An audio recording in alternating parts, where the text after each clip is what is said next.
China's foreign exchange regime operates through strict administrative channels. Capital moves out under specific conditions, subject to rigid authenticity checks and quotas. Yet, immediately across the boundary, highly liquid offshore networks of deployable capital continue to operate seamlessly. To understand how this capital arrives and operates, professionals typically use segmented legal analysis. They look at a cross-border structure one step at a time, checking the validity of a single remittance, a single insurance policy, or a single loan contract under its local jurisdiction. But stopping at the validity of each isolated step misses the integrated reality of the arrangement. When you only look at individual parts, you fail to see how the interaction of locally valid steps creates an entirely different economic outcome. Jurisdictional segmentation neutralizes the practical effect of mainland capital controls. The structure achieves its goals by ensuring each component complies with the specific legal domain governing it, making forged documents or open defiance of the law unnecessary. Perfectly legal, localized components are combined to achieve massive, deployable offshore liquidity, an outcome that would trigger severe regulatory scrutiny if attempted as a single direct transfer. To diagnose this, we most use an analytical framework called cumulative legality. Instead of checking documents in isolation, this method reads a segmented arrangement as an integrated legal problem. The goal of this structuring is synthetic capital externalization. This is the recreation of an offshore capital position, securing external leverage and control without ever executing a legally direct capital transfer. This architecture relies on a four-stage progression.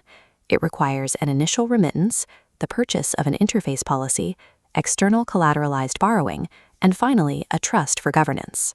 To see how the regulatory boundary is successfully bypassed, we have to build this mechanism from the ground up, starting with the very first outbound movement of value. The origin leg is the first juridical hinge. It is the exact point where mainland value crosses the boundary and enters the cross-border structure. Chinese foreign exchange law divides these movements. Current account transactions, like travel or education, are permitted but conditioned on authenticity. Capital account movements, however, are subject to strict approval, registration, and use disciplines. The State Administration of Foreign Exchange, or SAFE, provides an annual convenience quota for individuals. This is an administrative simplification to process ordinary, permitted current account transactions quickly. It is not a blanket exemption to move capital for any purpose. The official Personal Foreign Exchange Purchase Application Form explicitly prohibits individuals from using this quota to purchase overseas life insurance and investment return dividend insurance. Those are classified as capital account items that remain unopened. The system relies on authenticity review. The declared purpose of the outbound funds must exactly match their actual functional deployment offshore. Mischaracterizing a capital account investment as a current account consumption expense builds a defect into the very foundation of the architecture. The funds left the mainland under a specific regulatory premise that their later use contradicts. Downstream offshore private law validity does not cleanse upstream public law defects. The capital remains perpetually vulnerable to origin scrutiny. Once the value crosses the boundary, it must be stabilized. In this structure, it transforms into a Hong Kong long-term life insurance policy. This policy functions as a chose in action, a Hong Kong-governed contractual position protected by a specific prudential supervisory framework. This diagram deconstructs the dual nature of the long-term policy. The asset splits into two distinct streams, the death benefit and the surrender value. The death benefit is strictly contingent on mortality, making it generally useless for immediate financial deployment. The surrender value is a present, quantifiable cash claim. It accumulates over the life of the contract and can be realized without waiting for the insured event to occur. This legal categorization turns the policy into an interface asset. It successfully receives mainland value and stores it inside a legally translatable, collateralizable offshore node. The asset is stabilized, but it isn't liquid. The transition from a passive store of value into an active leverage-bearing platform happens through premium financing. To monetize the policyholder legally assigns their rights to the surrender value over to a financial institution. This collateralizes the asset, creating a new stream of credit and liquidity. The lender is secure. By holding the assignment of the policy rights, they have direct recourse against the surrender value if the borrower defaults. The newly generated credit routes directly into an aligned offshore holding company controlled by the original policyholder. Through this loan, the original economic unit gains direct access to highly liquid, deployable offshore capital. The economic outcome of a massive capital exit is successfully engineered, and it happens without a single restricted, direct capital transfer ever taking place. The final layer of the architecture is governance. The financed policy, or the entity holding the liquidity, is settled into a Hong Kong or offshore trust. Formally, a trust severs legal title from the original creator, known as the settlor. This provides long-term succession shielding and defense against foreign heirship claims.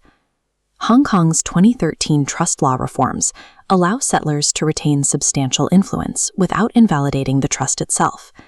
The settlor maintains direct lines of control, bypassing the trustee's authority.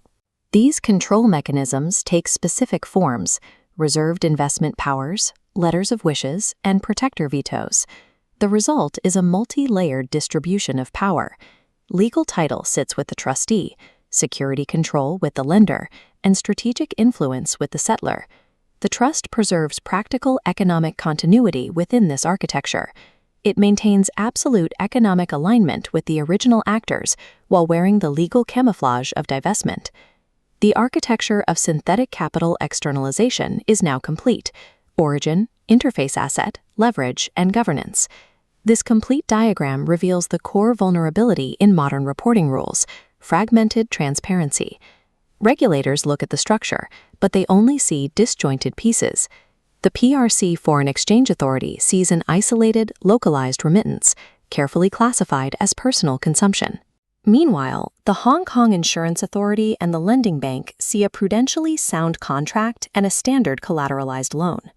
Because each component complies perfectly with its local regulatory domain, the overall system registers no alarm.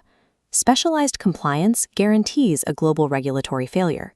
No single institution sees the fully integrated economic machine. Establishing private law validity for each individual component is insufficient for judging the actual safety of cross-border wealth structuring. True structural resilience requires evaluating the entire chain. You must ask whether the initial origin of the value and the ultimate economic outcome violate the public law intent of the originating jurisdiction. This is why cumulative legality is a necessary methodology. It is the only way to accurately diagnose shifts in practical control across multiple jurisdictions. A structure may be privately effective, stage by stage, yet remain entirely legally exposed. The danger isn't hidden in the contracts.